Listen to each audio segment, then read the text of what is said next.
Y bueno, este domingo cerca de 200 personas se enfrentaron a la policía belga mientras gritaban en contra de los inmigrantes. Esto a menos de una semana de los ataques perpetrados en Bruselas. A ver, queremos conversar sobre qué pasa, cómo prevenir este tipo de atentados, si se puede prevenir. Nos acompaña el académico del Instituto de Estudios Internacionales de la Universidad de Chile, Gilberto Aranda, a quien le damos la bienvenida. ¿Cómo está? Muy bien, muchas gracias. Buenas tardes. Buenas tardes. A ver, esta situación ya es tan compleja que uno no sabe y la gran pregunta que uno se hace, ¿se puede prevenir esto? Prácticamente la respuesta es casi no, ¿no? Es muy complejo. Es muy complejo, pero ¿cómo pueden trabajar en estos momentos los estados que en el caso de Europa las fronteras son abiertas, donde, y solo para cerrar la pregunta, Bruselas de París están a 310 kilómetros de distancia y en todos estos meses nunca detectaron que quienes estuvieron en París estaban en Bruselas, nunca lograron detener? ¿Cómo poder trabajar detrás de esto?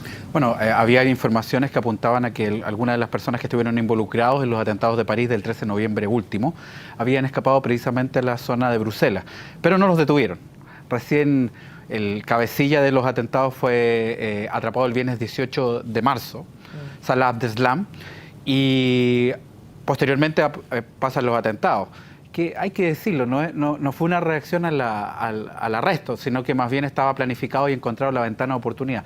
Pero la pregunta es difícil de responder porque se trata de grupos que actúan en forma bastante solitaria, tienen instrucción, muchos incluso han ido a Siria, pero están prestos a escuchar un mensaje, una orden para activar un plan y hacer estallar estos suicidas y estos artefactos en distintos lugares de Europa. Esa orden, ese plan, ¿les llega a través de qué? ¿Lo ven a través de redes sociales? ¿Qué es lo que se sabe? ¿O es simplemente un mensaje de la lectura de un texto? ¿O es algo que se les ocurrió de un minuto a otro? Sí. ¿Ese mensaje de dónde llega? Porque se está hablando de mensajes divinos, por decirlo de alguna manera. Chuta, ¿cómo uno logra detectar eso? Tenemos dos tipos.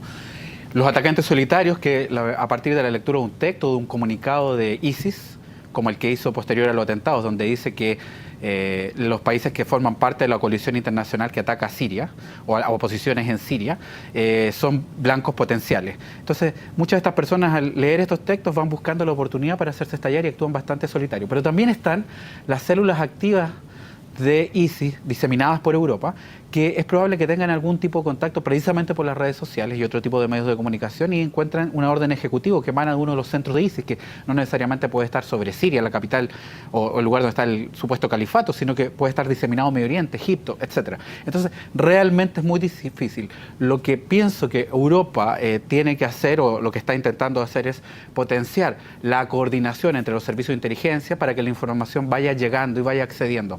Recordemos que una de las personas que ha sido arrestado este fin de semana por los turcos fue arrestado, devuelto y se les dijo que era un sujeto peligroso.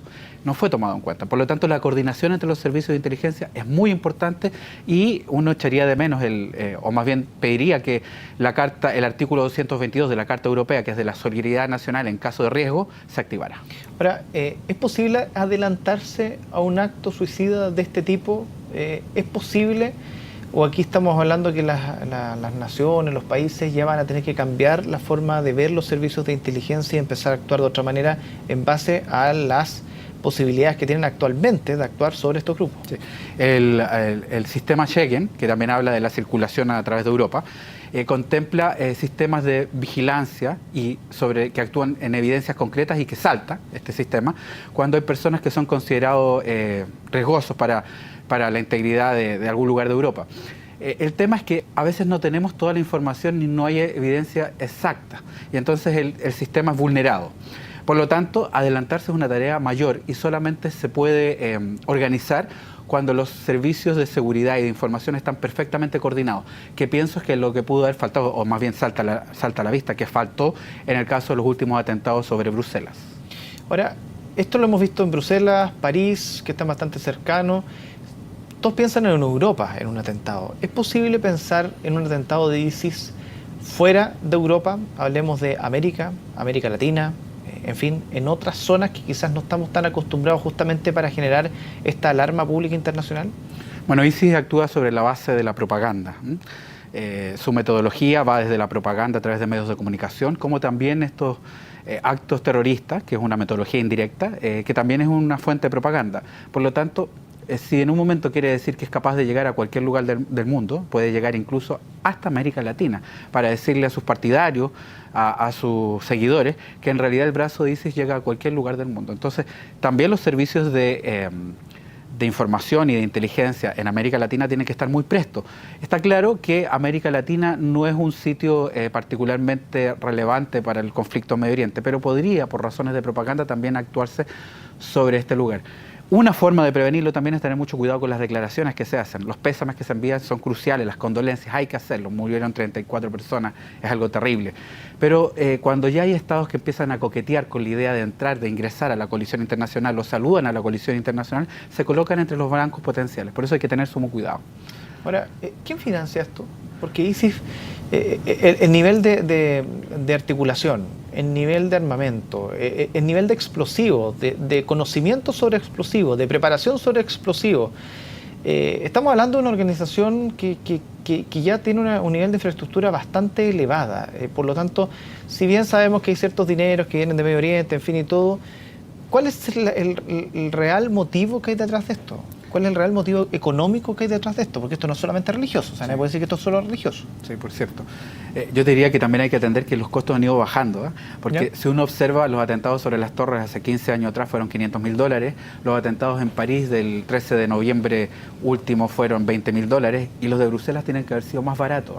Es probable que ellos más bien estén preparados para ver una ventana de oportunidad, en este caso, fíjate, un aeropuerto, la zona de acceso a los check-in de los aeropuertos que estaba desprotegida. Y ahí es donde vieron la ventana de oportunidad para hacerse estallar y provocar conmoción, al igual que en el metro. Por lo tanto, los costos han ido bajando. Sin embargo, es probable que estos grupos tengan una red de contactos también económicos, desde el cual también son proveídos desde Medio Oriente y de otras zonas. Sabemos que ISIS se financia a través de extorsiones, sobornos, también tiene impuestos sobre la zona donde está asentado, y además el tema económico petrolífero. ISIS ha capturado algunos pozos petroleros en Medio Oriente, más de algunos, y los venden en el mercado negro a mitad del precio común. Entonces, hay líneas de abastecimiento y lo interesante sería también que los sistemas de información y de vigilancia cortaran esas líneas de abastecimiento, la logística, y con eso de alguna manera estarían golpeando fuertemente la posibilidad de nuevos atentados. Por último, ¿solo debemos de preocuparnos de ISIS o hay algo que venga que puede ser igual o peor? Porque esto históricamente todo ha ido evolucionando. Sí. ¿En qué se puede transformar ISIS si es que esto no se frena luego? Pues bien, yo diría que siempre estamos esperando algo peor respecto a Al-Qaeda, que era una versión radical islamista, y ISIS lo supera, estuvo bajo su sombra y finalmente lo superó en crueldad, en necropolítica, en hacer de la muerte un show.